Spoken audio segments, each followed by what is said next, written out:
Welcome to the evaluation of our music video Brown Eyes by Beyonce. My name is Beatrice Arredondo. And my name is Rashani Pereira. We are A2 Media Studies students at St Anne's Catholic High School for Girls. We will be addressing 4 main questions in this evaluation.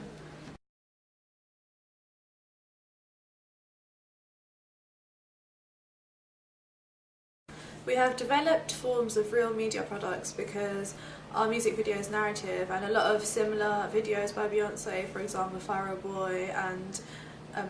Best Thing That I Never Had, they both had storylines to it as well, so we've developed that form. And also other music videos where other artists such as Bow Wow, Like You, or Rihanna's songs, they all have a narrative to it, so in this way we developed the forms of real media products. Our music video starts with a performance where Beyonce sings, well, Hillary, who's supposed to be Beyonce, sings the first line, and this is conventional because in all of Beyonce's music video and many other artists that do similar songs in the genre of R&B/ballads, they all start with performance, so we thought that we'd develop this form and do the same in ours. Initially we didn't have that, we just had the storyline from the start, but then we thought, whilst looking at other music videos of Beyonce and other artists, they don't have this, they start with performance, so we changed it and added lip syncing to the first line, but then we carried on with the storyline afterwards. R&B is a music genre which focuses heavily on labels, big brands, money, and even in the example of Rihanna, Take a Bow, there's a close-up of her watch which shows that there's focus on labels and things like that, so we thought we'd develop this form. And in the beginning scene where Hakan, we take a close-up of his trainers because they're branded, and when there's a close-up of Hakan's face of when he first sees Hillary, there's a close-up of his, not close-up, but the shot is a close-up, but you can see his watch, and we try to focus that, like the costume, we focused it on big brands, and also the car, because in the first time that we did it, we used the Mini, but then the second time we used the BMW, and it shows that because BMW in society has high status, so we thought it would be better to use that car, which is why we used it. We analysed Beyonce's music videos and we realised that she always focuses on herself. There's a lot of focus on herself through performance, and even on her album covers it's always pictures of her, so this is why we, in our music video, our actress Hillary, who's supposed to be Beyonce, we had a lot of focus on her with performance scenes where we changed her costume, we made her stand out, we made her look really like, we tried to make her look like Beyonce as much as we could, because even in her ones, like a lot of the videos performance, it focuses on her. Even if there's a storyline, there's still performance, so this is why we did that in our music video as well. Even though Beyonce has 2 sides, like she has a more like a wild and party side with songs like Who Run the World, but there's also another side to her where she's more emotional with songs like Halo and 1+1, and even in them songs she focuses a lot on herself, so we thought we'd develop this form and also focus on her in our music video. When talking about costume, we always made Beyonce look sexy, we made her stand out.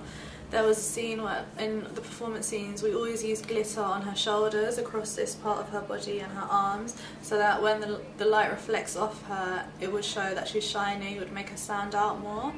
And even with her clothes, we tried to make her look as attractive as possible. We had like the greeny turquoisey dress, it was really big, it had sparkles on it, and her jeans in the night scene, you could see that there was like diamonds on it, and we just tried to, the costumes that we chose, we tried to make her stand out as much as possible. In the costumes where there wasn't any glitter or anything, we tried to make them look sexy, like the short silk dress, which was like a cream colour. It was really short and it made Beyonce, like, it made her look attractive to her audience, which she always does because she wears a lot of short clothes. And with the black dress as well, even though you couldn't see the length of it, it was a strapless dress which just goes across the top half of her, so it made her look more sexy, which is why we did this. The hair and makeup, we changed it with every dress, with every costume that we did. We changed her hair and makeup to make her look different, to show all different sides of her, and The jewellery that we chose for her with earrings, we always changed them, but we made sure that they were always sparkly. Even if her costume was a bit less like done up, like in the park scene, we still had big earrings on her to make her stand out more than maybe the other partner of her, Hakan. In our music video, we consider the theory of the male gaze put forward by Laura Mulvey, in which she states that a woman always has to look appealing to the heterosexual male audience. So we try to do that by focusing the lighting and camera on Hilary, our actress, and the way in which she dressed and the type of shots that we took. For example, in the second rough cut, we had a camera shot of an upwards tilt of Hilary where she was wearing a short white dress in the dinner scene. However, through this it made the dinner scene too long, so we had to remove it. But we also have other ways in which we objectify her. For example, in the scene where they first meet, the way Hakan looks at her is like as if she's an object. He wants her, so that's how we try to incorporate the male gaze. And also the fact that she wears red lipstick throughout the whole music video, trying to make her look passionate and just reflecting that it's about love, but it's trying to make her stand out. So yeah, this is how we incorporated the theory into our music video. I think the biggest challenge that we carried out in our music video was the fact that we used an extreme close-up at the end. None of Beyonce's music videos have ever done this, and we haven't come across it in the genre of R&B within other music videos. However, we thought it would be a nice idea because the focus is to always use Beyonce in the music video, always have her there. She's like a main part of the music video,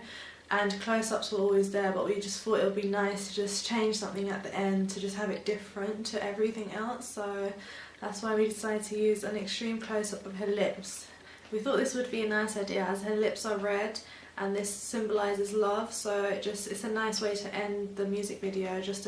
as a reminder that it's just all about love.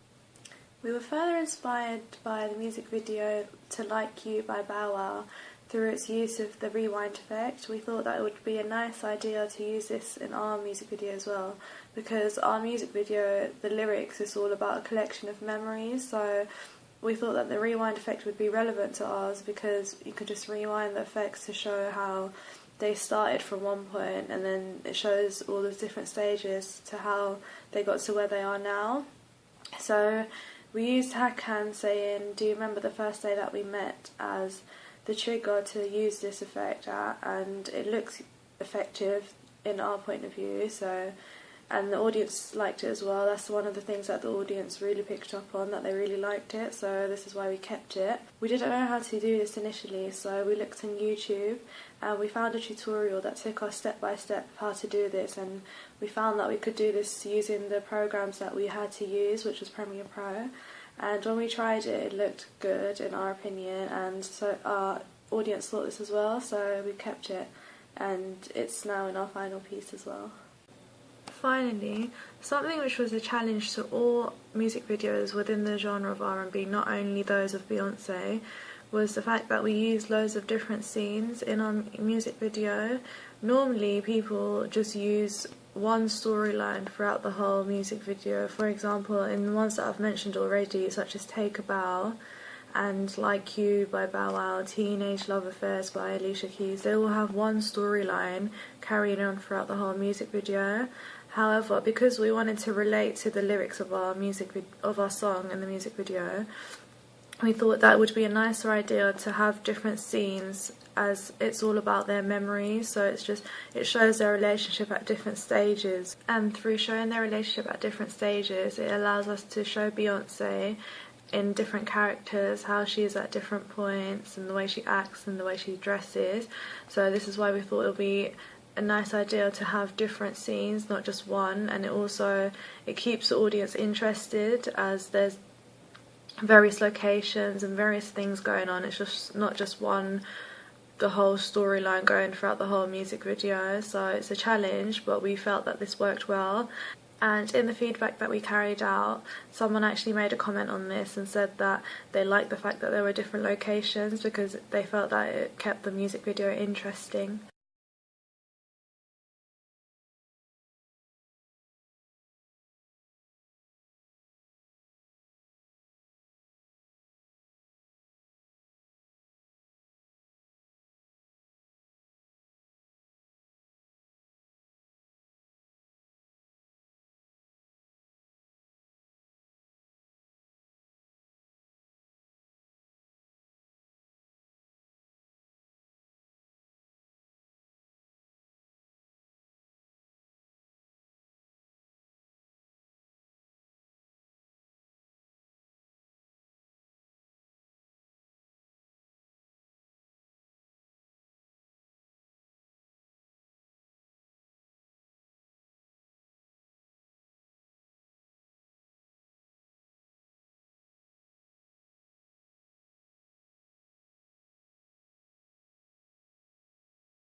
This year we have realised that the audience feedback is a big part of our work as it helps us a lot with making decisions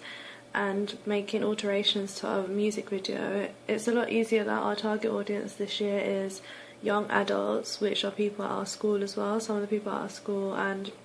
a lot of our friends and family are within this age group, so it's easier to get feedback because we know a lot of people of that target audience.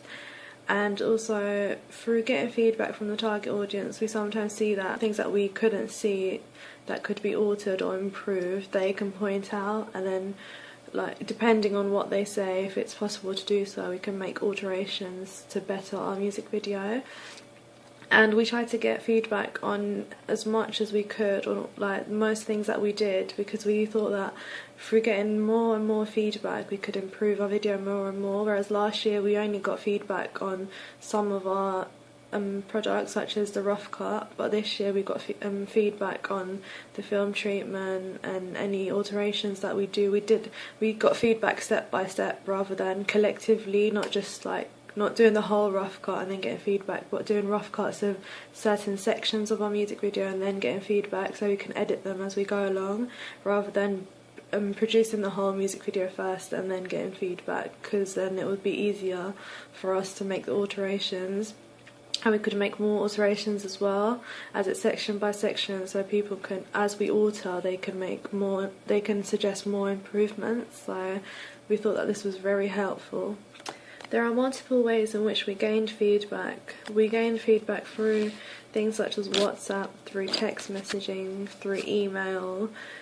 we put our music videos and film treatment on Blogger, on Facebook. We took videos of people commenting on our products, and we took print screens of what people had told us. We thought that it'd be